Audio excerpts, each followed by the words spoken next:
इस रात के हर पल से रातें ही उभर जाएं,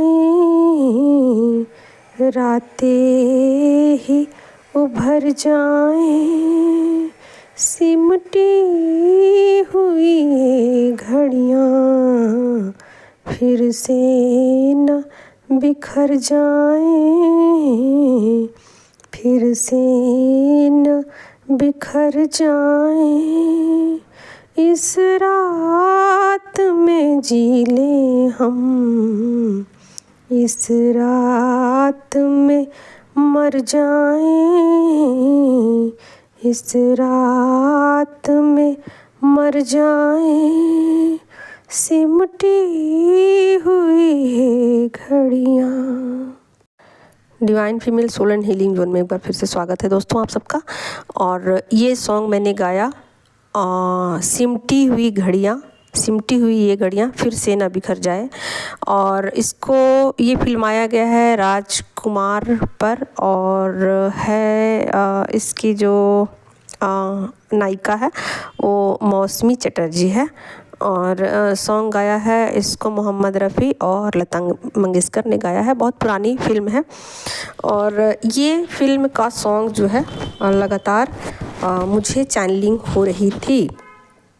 जब मेरे सामने ये सॉन्ग लगातार चैनलिंग हो रही थी और मैं डिकोड नहीं कर पा रही थी कि ये चीज़ें क्या हो रही है मेरे साथ, और लगातार ये सॉन्ग मेरे सामने आ रही थी। और यूनिवर्स का साफ साफ संकेत था। जब मेरी स्पिरिचुअल अवेकनिंग कुछ आगे चली गई, तब मैंने इस सॉन्ग को डिकोड किया। और ये सॉन्ग मेरे लिए बहुत ज़्यादा मायने रखता है मेरी स्पिरिचुअल जर्नी में, क्योंकि यहीं से मेरी अवेकनिंग स्टार्ट हुई। और जब भी आप किसी चीज़ से अटैच होते हो ना, तो वहाँ से ही आपको कुछ इंडिकेशन दिए जाते हैं यूनिवर्स की तरफ से।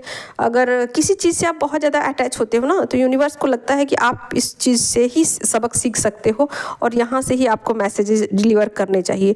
तो मैं बहुत पहले, जब मेरे पास बहुत टाइम होता था, मेरी एज कम थी, तो उस वक्त में मैं बहुत ज़्यादा सॉन्ग वगैरह सुना करती थी। तो सॉन्ग के थ्रू ही मुझे ये मैसेजेस दिए गए। और आप लोग सुनना, इस सॉन्ग को सुनना कि कितनी गहराई है इस सॉन्ग में, ठीक है। और मुझे ये इस सॉन्ग के माध्यम से ये बताया गया कि टाइम आ चुका है और मैं उस चीज़ को एक्सेप्ट नहीं कर पा रही थी। तो मेरा मतलब ऐसा कुछ मेरी सोल का डिमांड था कि ये समय जो है ना वो रुक जाए, थम जाए। और उस वक्त में ही मुझे ये चीज़ें फील हुई कि मेरे पार्टनर जो है वो मेरे लिए कितने इम्पॉर्टेंट हैं। और हम दोनों का रिश्ता सोल का रिश्ता है। और मुझे ऐसा लगा कि मेरे जो पार्टनर हैं वो सच में मेरे हाफ मतलब वो मेरे एनर्जी का एक पार्ट है, मुझे ऐसा फील हुआ। और उससे पहले मैं अपने पार्टनर से रन कर रही थी और मुझे ऐसा लग रहा था कि जैसे कि मेरा पार्टनर ऐसा हो ही नहीं सकता जो मुझे ट्रिगर करे, जो मुझे परेशान करे, मेरी वैल्यू ना लगाए और मेरा रिस्पेक्ट ना करे और मुझे ट्रिगर करे। और लगातार मुझे ट्रिगर मिल रहे थे और सोल शॉक मिल रहे थे। और हर तरफ से मुझे ऐसा लग रहा था कि जैसे कि सभी मेरे पीछे पड़े हुए हैं और रिश्तों से मैं कट रही थी, सारे रिश्तों से मैं डिटैच हो चुकी थी। अब ऐसा कुछ था कि मेरे पास ऐसा लग रहा था कि मेरे पास खोने को कुछ और नहीं है। तो ये इस स्थिति में मैं पहुंच चुकी थी। और ये सॉन्ग मुझे लगातार सुनाया जा रहा था यूनिवर्स की तरफ से, और ये सॉन्ग मुझे अट्रैक्ट भी कर रहा था। और मैंने इस सॉन्ग पे एक रील भी अपना बना डाला था, क्योंकि ये सॉन्ग मुझे बहुत ज़्यादा अच्छा लग रहा था उस वक्त में। तो जिस चीज़ से भी आप बहुत ज़्यादा अटैच रहते हो ना, उधर से ही यूनिवर्स आपको कुछ संकेत देते हैं और आपको समझाने की कुछ कोशिश करते हैं। तो इस सॉन्ग में मुझे क्लियर कट पता चल रहा था कि मैं अपने पार्टनर को एक्सेप्ट कर रही हूँ और एक्सेप्टेंस के साथ मैं उनके साथ अटैच हो गई हूँ, बहुत ज़्यादा अटैच हो गई हूँ। और इन चीज़ों से मैं इतना ज़्यादा अटैचमेंट में आ गई हूँ कि यहाँ डिटैच नहीं हूँ, मैं बहुत ज़्यादा अटैच हूँ। यहाँ से मेरी स्पिरिचुअल अवेकनिंग स्टार्ट हुई है, क्योंकि मैं अपने पार्टनर से रन कर रही थी। और जब मेरी अवेकनिंग हुई तो मुझे ऐसा लगा कि ये मेरा अदर हाफ है। तो मैं उसके साथ एक बहुत गहरा रिश्ता को फील कर पा रही थी और मुझे ऐसा लग रहा था कि ये समय जो है ना वो रुक जाता, थम जाता, मैं इसको जाने ना देती। अगर मेरा बस में होता तो मैं इस पल को रोक लेती, क्योंकि मुझे ऐसा लग रहा था कि जैसे कि ये चीज़ें ना मेरी लाइफ में फिर दोबारा लौट के नहीं आएगी, कभी भी नहीं आएगी। और मेरी सोल ने ये मुझे बताया कि जो समय होता है ना वो बहुत पावरफुल होता है और समय एक बार चला जाता है तो फिर वापस नहीं आता। तो मुझे कुछ खो जाने का भय था कि कुछ खो रहा है मेरे अंदर से, कुछ जा रहा है, कुछ ख़त्म हो रहा है और इसका मुझे बहुत पेन हो रहा था। मुझे बहुत अजीब लग रहा था कि ये कुछ मेरे साथ जो समय गुजरना था, अच्छा समय स्पेंड मुझे करना था, मैंने शायद ज़िंदगी को अच्छे से जिया नहीं, मैंने चीज़ों को ठीक से समझा नहीं और इस वजह से सब कुछ मेरे हाथ से जा रहा है। और ये चीज़ें कुछ ऐसी थी जैसे कि मुझे इस बात का बहुत दुख था। मैं चीज़ों को पकड़ के होल्ड करके रखना चाहती थी और चीज़ें जाना चाहती थी और मैं इन चीज़ों को समझने के लिए रेडी नहीं थी। तो मेरा इंटेंशन ऐसा था कि मैं अपनी पावर का इस्तेमाल करूं और सब कुछ रोक दूं, जैसा मैं चाहती हूं, जैसा मैं सोचती हूं, अपने हिसाब से सब कुछ करूं। तो कुछ ऐसी मेरी हालत थी और मैं चाहती थी कि सब कुछ मेरे अकॉर्डिंग हो, जैसा कि मेरे सोल मुझे वो कर रही थी कि नहीं, सब चीज़ों को थाम लो, रोक लो और बस ये समय ना गुजरने पाए। क्योंकि जो एनर्जी था उस वक्त इंटेंस इस तरह की थी कि जैसे कि आपकी यादाश्त बहुत ज़्यादा लौट चुकी है और बहुत कुछ आपको दिख रहा हो। एक तरीके से कहिए तो मेरी थर्ड आई ओपन हो रही थी, ठीक है। और ये जब थर्ड आई आपकी ओपन होती है ना तो कंटिन्यू नहीं होती, ये थोड़े समय के लिए होती है और फिर से आपकी थर्ड आई बंद हो जाती है और आपको फिर उस पर वर्क करना होता है। ये यूनिवर्स का कुछ प्लान ऐसा होता है कि अचानक से आपकी थर्ड आई को ओपन कर देते हैं ताकि आप अपनी जर्नी में एक दूरी को तय कर पाओ, ठीक है। और जब आप उस दूरी को तय कर लेते हो फिर आगे आपकी थर्ड आई थोड़ी सी और ओपन होती है। आप ऐसे सोचो कि जैसे कि एक किताब है, उसके एक पन्ने को आप जब पढ़ लेते हो पूरी तरीके से तभी तो आप पन्ना पलटते हो, और उससे पहले तो नहीं पलटते हो। तो उसी तरीके से पहले एक पन्ने को पढ़ना होता है, फिर पन्ना आगे पलटना होता है।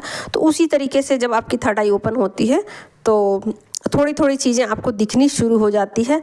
आप अपने पार्टनर को सोल लेवल पर एक्सेप्ट करते हो, आप फिजिकल लेवल पर उसके साथ अट्रैक्ट तो होते हो लेकिन आप समझ नहीं पाते कि दोनों का रिश्ता कैसा है। आप मेंटल लेवल पर तो ट्रिगर मिलते हैं, बट सोल लेवल पर जब चीज़ों को एक्सेप्ट करते हो ना तो यहाँ से आपकी सोल जर्नी स्टार्ट होती है।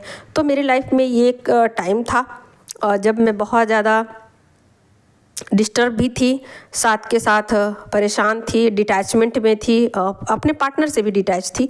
तभी मेरी ये अवेकनिंग हुई है। और डिटैच आपको इसीलिए किया जाता है ताकि आपकी सोल शॉक लग सके और आपको अवेकन किया जा सके। और सोल शॉक अलग चीज़ है और चक्रा हीलिंग अलग चीज़ है, दोनों अलग अलग होते हैं। सोल शॉक आपको अंत में दिया जाता है, पहले आपके चक्रों पर काम होता है, अंत में आपके सोल पे वर्क होता है।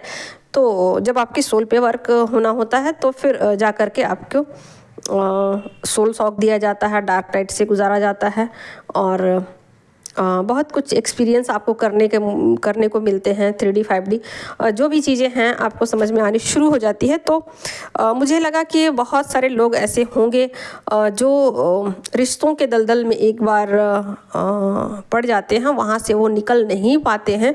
और ये जर्नी का सबसे कठिन टाइम होता है जब आपको एक साथ दो चीज़ें करनी पड़ती है। आप रिश्तों से बहुत ज़्यादा अटैच भी रहते हो और डिटैच भी करना रहता है। जब अटैचमेंट भी नहीं होगा तो डिटैचमेंट कैसे होगा? पहले आप अटैच तो हो तब तो डिटैच होगे। तो अटैचमेंट ही नहीं है, प्यार ही नहीं है, तो फिर आप उसको कैसे लेट गो करोगे? तो पहले प्यार होना बहुत ज़रूरी है। आप किसी चीज़ के लिए बहुत ज़्यादा पैशनेट होते हो, फिर उसको लेट गो करते हो, वो चीज़ें अलग होती है। किसी इंसान से आप बहुत ज़्यादा इंटेंस प्यार करते हो और प्यार आपका पूजा का रूप ले लेता है, प्रार्थना का रूप ले लेता है, तब सब कुछ ठीक होता है। ठीक है, तो मेरा वीडियो बनाने का ये मकसद था कि मैं आप लोगों को अपनी स्पिरिचुअल थोड़ी सी नॉलेज बताऊं, आप लोगों को जर्नी के बारे में अपनी बताऊं, ताकि आप लोग को इससे एक गाइडेंस मिल सके कि आप लोग भी जा सकते हो, उस दलदल से बाहर निकल सकते हो। एक बार ट्राई करो, एक बार कोशिश करो, एक बार मेहनत करोगे, फिर इतनी मेहनत नहीं लगती है।